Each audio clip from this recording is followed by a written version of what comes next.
그림의 XY 평면상에서 한 개의 물체가 A에서 시작해서 그림의 곡선 경로를 따라서 B를 거쳐서 C를 거쳐서 D로 이렇게 위치가 바뀝니다.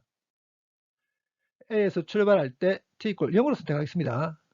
A에서 B까지 가는데 5분의 시간이 걸렸고 A에서 C까지 10분, A에서 D까지 15분의 시간이 걸렸다면 위치가 A에서 B로 바뀔 경우, A에서 C로 바뀔 경우, A에서 D로 바뀌는 세 경우에 평균 속도 벡터의 크기 구해보도록 하겠습니다. 그림의 A, B, C, D 네 점의 XY 좌표가 각각 다음과 같이 주어집니다. 어떤 물체가 3차원 공간 혹은 2차원 면상에서 움직이고 있어서 델타 t라는 시간 동안 위치가 변해서 변이 벡터가 어떻게 되는지 알고 있다면 1초당, 그러니까 단위 시간이죠. 단위 시간당 평균적인 변이 벡터를 구하려면 어떻게 하면 되냐면 델타 r을 델타 t로 나눠버리면 됩니다. 그래서 이 녀석을 평균 속도 벡터로 정의하죠. 그래서 평균 속도 벡터의 방향과 변이 벡터의 방향이 같습니다. 그리고 그림에서와 같이 한 개의 물체가 2차원 면상에서 움직이고 있을 경우에 변이 벡터를 단위 벡터를 이용해서 이렇게 표기하는 것도 가능하죠. 그리고 평균 속도 벡터의 크기는 이렇게 구해주면 됩니다. 근데 A에서 B로 위치가 바뀌었다면 변이 벡터는 A에서 시작해서 B에서 끝나는 이런 화살표 그려주면 됩니다. A에서 B로 위치가 바뀌었을 경우 움직인 거리는 이 곡선의 길이가 움직인 거리입니다. 변이 벡터의 크기는 이 화살표의 길이가 변이 벡터의 크기입니다. A에서 B로 위치가 바뀔 때 5분의 시간이 걸렸죠. 그러니까 300초 시간이 걸렸거든요. A에서 B로 위치가 바뀔 때 X축상에서 위치의 변화 플러스 X 방향으로 15m만큼 위치가 바뀌었습니다. 그 다음에 Y축상에서 위치의 변화 마이너스 Y 방향으로 30m만큼 위치가 변했습니다. 그렇다면 A에서 B로 위치가 바뀌었을 경우에 변이 벡터의 크기는 델타 X 제곱에다가 델타 Y 제곱을 더해서 루트를 씌워버리면 되죠. 33.5m입니다. 평균 속도 벡터의 크기는 33.5m를 300초로 나눠버리면 되죠.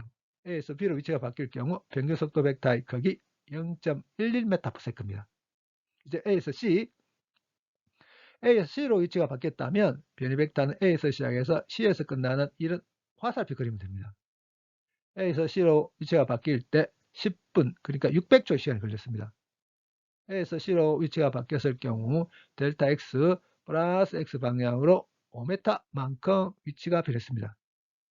그런데 A에서 C로 위치가 바뀔 경우에 Y 좌표의 변화는 없죠. 그래서 A에서 C로 위치가 바뀔 경우 Y축상에서 위치의 변화는 없습니다. 그렇기 때문에 A에서 C로 위치가 바뀔 경우 변이 벡터의 크기 5m겠죠. 그래서 A에서 C로 위치가 바뀔 경우 평균 속도 벡터의 크기는 5m를 600초로 나눠버리면 됩니다. 0.0083m/s. 그 다음 A에서 D로 위치가 바뀌었다면 변이 벡터는 A에서 시작해서 D에서 끝나는 이런 화살표 그려주면 됩니다.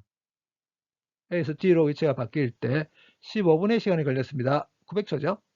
그리고 델타 X 플러스 X 방향으로 30m만큼 위치가 바뀐 것에 해당되고 델타 Y 플러스 Y 방향으로 60m만큼 위치가 바뀐 것에 해당됩니다. A에서 D로 위치가 바뀌었을 경우에 변이 벡터의 크기 구해보게 되면 67.1m입니다. 그래서 A에서 D로 위치가 바뀌었을 경우에 평균 속도 벡터의 크기는 67.1m를 900초로 나눠버리면 됩니다. 0.075m/s입니다. 좀 전에 위치가 A에서 B로 바뀌는 경우, A에서 C로 위치가 바뀌는 경우, A에서 D로 위치가 바뀌는 세 경우에 평균 속도 벡터의 크기를 구했는데 평균 속도 벡터의 크기가 가장 큰 경우가 A에서 B로 위치가 바뀌는 경우죠. 가장 작은 경우가 A에서 C로 위치가 바뀌는 경우입니다. 근데 A에서 C로 위치가 바뀔 경우 변이 벡터가 이렇게 됩니다. 변이 벡터의 방향과 평균 속도 벡터 방향이 같다고 했습니다. 그렇기 때문에 A에서 C로 바뀔 경우 평균 속도 벡터가 X축과 이루고 있는 각 0도겠죠.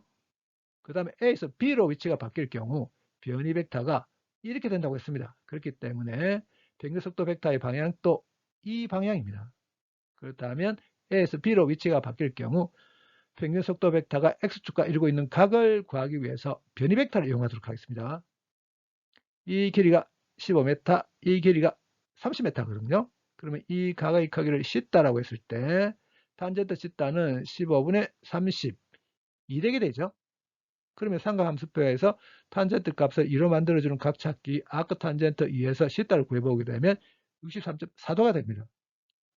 A에서 B로 위치가 바뀔 경우 평균 속도 벡터가 X축과 이루고 있는 각은 시계 방향으로 63.4도의 각을 이루고 있습니다. 그런데 이 각을 이용해야 되죠. 이 각이 얼마일 거냐 하면 296.6도겠죠. 그래서 A에서 B로 위치가 바뀔 경우 평균 속도 벡터가 X축과 반시계 방향으로 296.6도의 각을 이루고 있다. 이렇게 표현해도 됩니다.